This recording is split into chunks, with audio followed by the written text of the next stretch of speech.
Assalamualaikum warahmatullahi wabarakatuh. Saya Cesaria Putri Melati dari Prodi Bimbingan dan Konseling Fakultas Keguruan Ilmu dan Pendidikan Universitas Ahmad Dahlan. Di sini saya akan menjelaskan materi tentang dinamika kelompok dalam layanan bimbingan dan konseling kelompok. Yang pertama, saya akan menjelaskan konsep dari dinamika kelompok.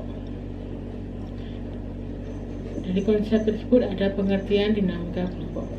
Menurut Johnson, dinamika kelompok adalah suatu lingkup pengetahuan sosial yang lebih berkonsentrasi pada pengetahuan tentang hakikat kehidupan berkelompok yang menunjukkan kemajuan.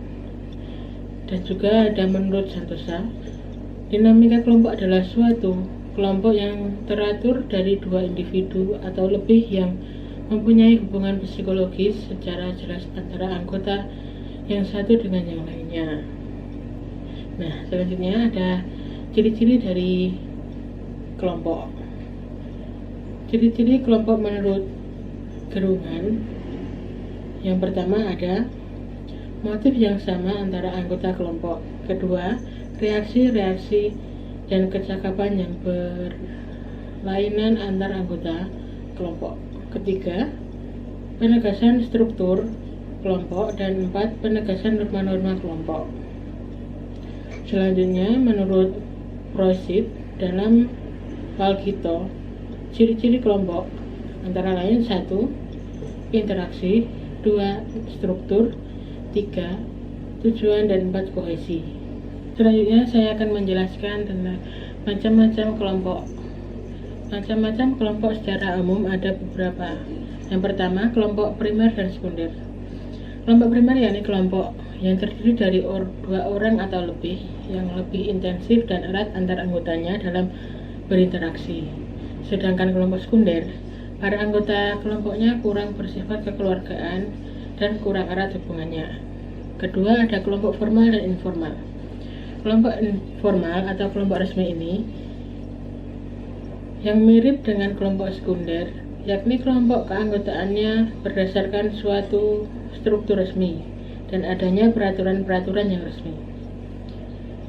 Sedangkan kelompok informal kebalikan dari kelompok formal. Kelompok informal atau kelompok tidak resmi ini mirip seperti dengan kelompok primer yang bersifat kekeluargaan dan erat, serta kelompok yang didasari oleh dasar keterkaitan. Contohnya seperti kelompok hobi pecinta motor gede. Yang ketiga ada kelompok efektif dan kelompok yang tidak efektif. Kelompok yang para anggotanya sama-sama berkomitmen untuk mengutamakan kepentingan atau tujuan kelompok. Sedangkan kelompok yang tidak efektif, anggota kelompoknya masing-masing mengurusi kepentingan diri sendiri meski dalam satu wadah kelompok atau biasa disebut egois. Selanjutnya saya akan menjelaskan fungsi dari dinamika kelompok. Fungsi dari dinamika kelompok antara lain 1, membentuk kerjasama saling menguntungkan dalam mengatasi persoalan hidup, atau bagaimanapun manusia tidak bisa hidup seperti tanpa bantuan orang lain. Yang kedua ada memudahkan segala pekerjaan. Banyak pekerjaan yang tidak dapat dilaksanakan tanpa bantuan orang lain. Yang ketiga, mengatasi pekerjaan yang membutuhkan pemecahan masalah dan mengurangi beban pekerjaan yang terlalu besar sehingga selesai lebih cepat, efektif, dan efisien. Pekerjaan besar dibagi-bagi sesuai bagian kelompoknya masing-masing atau sesuai keahlian. Keempat, menciptakan iklim demokratis dalam kehidupan masyarakat. Setiap individu bisa memberikan masukan dan berinteraksi dan memiliki peran yang sama dalam masyarakat. Yang kedua, saya akan menjelaskan tentang layanan bimbingan kelompok dan bimbingan konseling. Layanan bimbingan kelompok merupakan layanan yang memungkinkan sejumlah peserta didik secara bersama-sama melalui dinamika kelompok, memperoleh bahan dan membahas pokok bahasan atau topik tertentu untuk menunjang pemahaman dan pengembangan kemampuan sosial baik sebagai individu maupun sebagai pelajar, kegiatan belajar, karir atau jabatan, serta untuk pengambilan keputusan atau tindakan tertentu melalui dinamika kelompok. Layanan bimbingan kelompok berfungsi untuk pemahaman dan pengembangan. Yang pertama ada program homeroom. Program ini dilakukan di luar jam pelajaran dengan menciptakan kondisi sekolah atau kelas seperti di rumah sehingga tercipta kondisi yang bebas dan menyenangkan. Dengan kondisi tersebut, siswa dapat mengutarakan perasaannya seperti di rumah sehingga timbul suasana keakraban. Tujuan utama program ini adalah agar guru dapat mengenal siswanya secara lebih dekat sehingga dapat membantunya secara efisien. Kedua, ada karya wisata. Karya wisata dilaksanakan dengan mengunjungi dan mengadakan peninjauan pada objek-objek yang menarik yang berkaitan dengan pelajaran tertentu. Mereka mendapatkan informasi yang mereka butuhkan. Hal ini akan didorong aktivitas penyesuaian diri, kerjasama, tanggung jawab, kepercayaan diri, serta mengembangkan bakat dan cita-cita. Ketiga, bisa dengan cara diskusi kelompok. Diskusi kelompok merupakan suatu cara di mana siswa memperoleh kesempatan untuk memecahkan masalah secara bersama-sama. Setiap siswa memperoleh masing-masing kesempatan untuk menemukan pikirannya dalam memecahkan suatu masalah. Dalam melakukan diskusi, siswa diberi peran-peran tertentu seperti pemimpin diskusi dan notulis, dan siswa lain menjadi peserta atau anggota. Dengan demikian akan timbul rasa tanggung jawab dan harga diri. Cara keempat, dengan cara kegiatan kelompok. Kegiatan kelompok dapat menjadi suatu teknik yang baik dalam bimbingan karena kelompok dapat memberikan kesempatan pada individu atau para siswa untuk berpartisipasi secara baik. Banyak kegiatan tertentu yang lebih berhasil apabila dilakukan secara kelompok. Melalui kegiatan kelompok dapat mengembangkan bakat dan menyalurkan dorongan-dorongan tertentu dan siswa dapat menyumbangkan pemikirannya. Dengan demikian muncul tanggung jawab dan rasa percaya diri. Selanjutnya dengan organisasi siswa. Organisasi siswa khususnya di lingkungan sekolah dan madrasah dapat menjadi salah satu teknik dalam bimbingan kelompok. Melalui organisasi siswa, banyak masalah-masalah siswa yang baik sifatnya individu maupun kelompok dapat dipecahkan. Melalui organisasi siswa, para siswa memperoleh kesempatan mengenal berbagai aspek kehidupan sosial.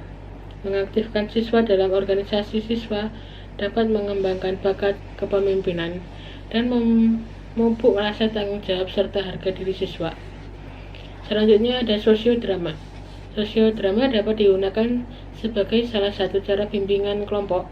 Sosiodrama merupakan suatu cara membantu memecahkan masalah siswa melalui drama. Masalah yang didramakan adalah masalah-masalah sosial. Metode ini dilakukan melalui kegiatan bermain peran.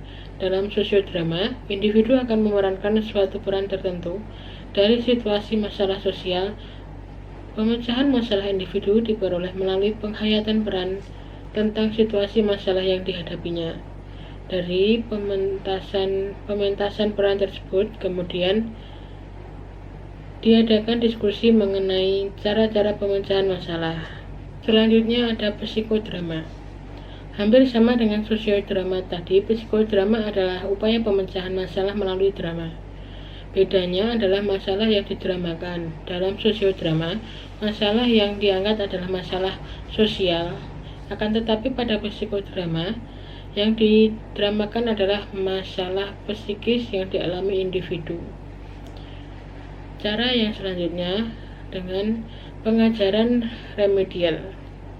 Pengajaran remedial atau remedial teaching merupakan suatu bentuk pembelajaran yang diberikan kepada seorang atau beberapa orang siswa untuk membantu kesulitan belajar yang dihadapinya. Pengajaran remedial merupakan salah satu teknik pemberian bimbingan yang dapat dilakukan secara individu maupun kelompok, tergantung kesulitan belajar yang dihadapi oleh siswa. Oke, yang selanjutnya ada pentingnya dinamika kelompok dalam bimbingan dan konseling. Dinamika kelompok dimanfaatkan untuk mencapai tujuan bimbingan dan konseling. Melalui layanan bimbingan dan konseling, kelompok bermaksud memanfaatkan dinamika kelompok sebagai media dalam upaya membimbing individu-individu yang memerlukan. Media dinamika kelompok ini adalah unik dan hanya dapat ditemukan dalam suatu kelompok yang benar-benar hidup. Kelompok yang hidup selalu bergerak, aktif, dan berdenyut. Dalam bimbingan kelompok, dinamika kelompok dengan sengaja ditumbuh kembangkan yang semula masih sangat lemah atau belum ada sama sekali, ditumbuhkan dan dikembangkan sehingga menjadi kuat. Konselor yang menyelenggarakan bimbingan kelompok sangat berkepentingan dengan mengembangkan dinamika kelompok tersebut. Bahkan membangun dinamika kelompok merupakan tugas utama. Tanpa berkembangnya dinamika kelompok sampai taraf keefektifan tertentu, tidak dapat diharapkan kegiatan bimbingan akan menimbulkan hasil sebagaimana yang diharapkan oleh konselor. Peserta yang terlibat dinamika kelompok dalam bimbingan kelompok akan dapat mencapai tujuan, yaitu mendapatkan kesempatan untuk mengembangkan diri dan diperolehnya kesempatan untuk mengembangkan diri dan diperolehnya kemampuan-kemampuan sosial. Dari segi lain, diperoleh berbagai pengalaman, informasi, wawasan, pemahaman, nilai, dan sikap serta berbagai alternatif yang akan memperkaya dan mungkin dapat mereka praktekkan dalam bimbingan dan kelompok dalam kehidupan sehari-hari. Layanan kelompok dalam bimbingan dan kelompok tidaklah mementingkan hasil yang berupa kesimpulan. Yang penting dalam bimbingan dan kelompok adalah apakah individu-individu anggota kelompok telah memperoleh sesuatu yang berguna bagi perkembangan dirinya berkat keikutsertaan mereka masing-masing dalam kegiatan kelompok. Bimbingan dan konseling kelompok lebih mengutamakan proses, yaitu berperannya dinamika kelompok terhadap pengembangan pribadi peserta daripada hanya sekedar kesimpulan-kesimpulan hasil bahasan. Nah, itu tadi penjelasan dari saya. Bila ada salah kata atau kurang paham, saya hanya menjelaskan sekedar dari pengetahuan saya. Bila ada salah kata, mohon dimaafkan. Wassalamualaikum warahmatullahi wabarakatuh. Terima kasih.